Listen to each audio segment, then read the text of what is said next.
وقولك ICU وبرت وكل من أبوان جيس بالفيري وقتك فيري سيد أولي من أبوان جيس إنا لله وربالفيري ماشان إنا لله وإنا له قابك لالوش كالله بحنا أبوان جيس اللي دليو أو عربدها قلدان لو قلوا فانا بالفيري وحان إنا لله وإنا إليه راجعون انت أنا المقال كان قدق للصوماليين وحان إذن قعد سنة يا قايبته هوسئ كومنتيغا هل مر horta ugu soo duceeyay inuu ilaahay jannatul firdaws ka waraabiyo abwaan geesi oo ahaa nin Soomaali dhan ay jeclayd dhamaanteen qaybta hoose ee commentiga yaanan buuq kala gelin qaybta hoose ee commentiga aan ugu tacsiyeeno inuu ilaahay kitaabkiisa midigta ka siiyo muuqaalkan like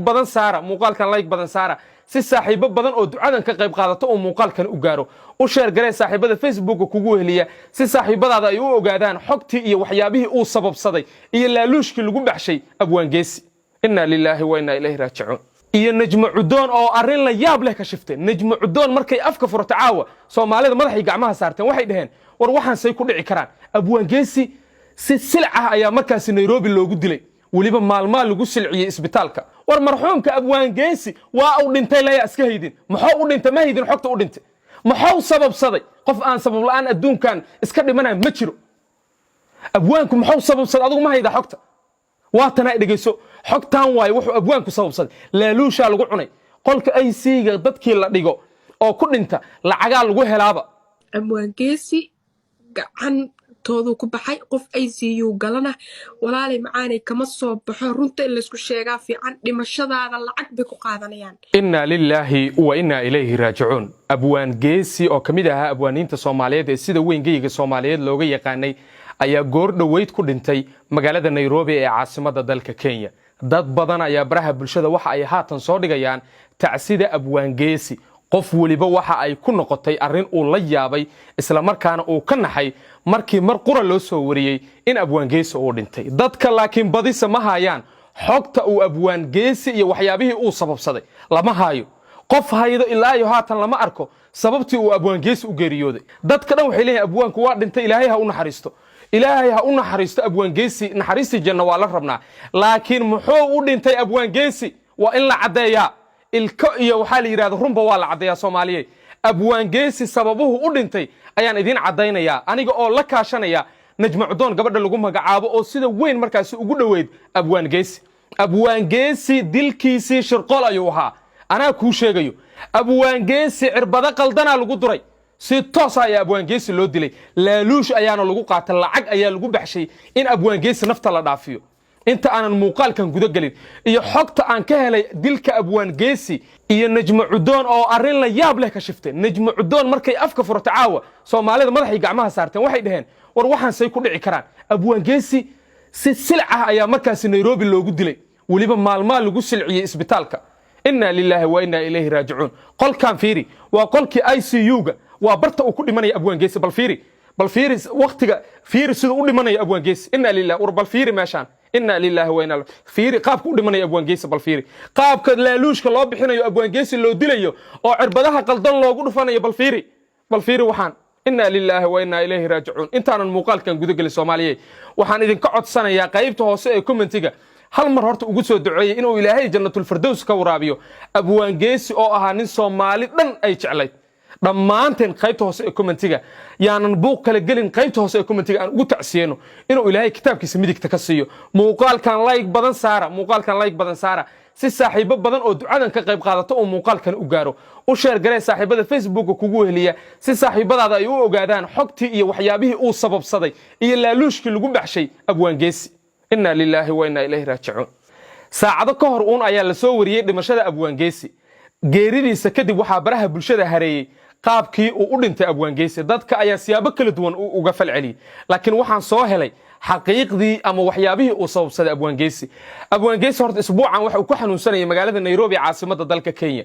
xanuunka gaaska caloosha ku dhaca ayaa abwaanka hay sida la inoo sheegay xanuunkaas waa laga dadaweyn jiray bas laakiin maxaa ku dhacay marka waxa loo geeyay qolo Afrikaan ah oo aan beer naxal lahayn qolka ICU ayaa abwaan geesi la galiyay fiir qolkan وقولك ICU قولكان أي أبوان جيس لجلي مركا أبوان جيس قولكان لجليني وأو عافمات قبع حاجة على وش أو جاس كوكعي أيو كشيء بس بل سوحها لقدر عربضها لسه نجمع دون قبل أن يدين مقنيسة waxa ay saaxiibo dhow ama asxaab dhow ay ahaayeen abwaanka geeriyooday najmo waxa ay sheegtay shalay in loo diiday inay abwaanka ay la hadasho waxaa la yidhahda abwaanka qolka ICU-ga ayuu ku jiraa najmo cudoonse waxay tiraahday abwaan geesi haddii qolka ICU-ga la geliyey ma noolaan doonee ogaada ayay tiraahday gabadhan waa gabar dhiifo leh sababtoo ah waxay ogeed waxa halkaas ka jiro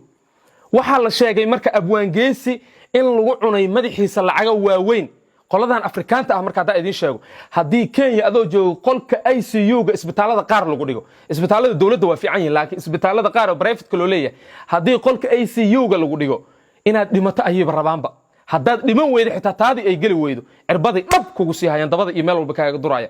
si macnaha u dhimatid abwaanka marka cirbadaa lagu duray cirbadii markii lagu daray waxa ay keentay cirbadii jirkiisa oo dhan inuu bararo shalawaati la quraan saaray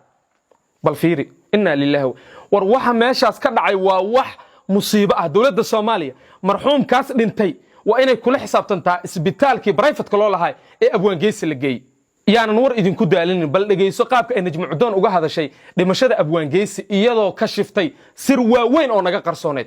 war waxa Kenya ka socdo ma waxaana war Kenya waxa ka socdo ma waxaana war marxuumka abwaan geesi waa uu dhintay la iska haydin maxaa uu dhintay ma haydin xogta uu dhintay maxaa sababsaday qof aan sabab la'aan adduunkan iska dhimanay ma jiro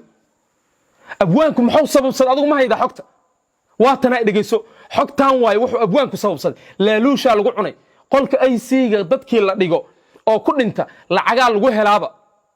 inna lillahi wa inna awal markii hor qolka ICU-ga waa laga ilaalinaya abwaanka in la geeyo qolalka kale ayaa la geenaya maadaama xanuunkiisu xanuun iska fudud ahay laakiin qolkii ICU-ga ayay waxay dhaheen kuwa isbitaalka iska lahay hal loo soo dhaadhiciyo maadaama abwaanka xaaladiisa cuslaatay lugihiisa ku galay asagoo socdo ayuu qolka ICU-ga galay cirbaday dhab ku siiyeen markaas abwaanka markaas inuu miir daboolmo ugu horeysay aynu u duceyno najmo cudoonna bal sirta ay ka shiftay maadaama saaxiibo dhow ay ahaayeen aan dhageysano dadkaan aanu u dhintay daawada la siiyay wadnaha riday geesi xanuun loo dhintay ma qabin caloosha biyaha uga furmay waa laga shubi jiray beerku wuu bararay dadku way bararaa qofkii ilaahay u dhimanayo ma ahee wax easy abay ahaayeen marka meeshay ku haysteen Kenya kaana la dilay lacag waxa ahayna ma yaqaanaan abwaan geesi gacantoodu ku baxay qof ICU galana walaalay macaanay kama soo baxo runta in la isku sheegaa fiican dhimashadaada lacag bay ku qaadanayaan dhimashada lacag bay ku qaadanayaan lacag way dhimashadaada ICU hadii lagu galo shalay bay lahayd wallaahi oo billaahi oo tallaahi waxa ir shalay ma noolaanaya ir ICU ma la geliyo ma noolaanaya ir wallaahi inuusan noolaanayn ICU ay dhashay irbad khaldan baa lagu dhufanayaa meesha marka walaashi macaanay ma waxa la isu geliyaa lacag laan ma qofka loo geliyaa meesha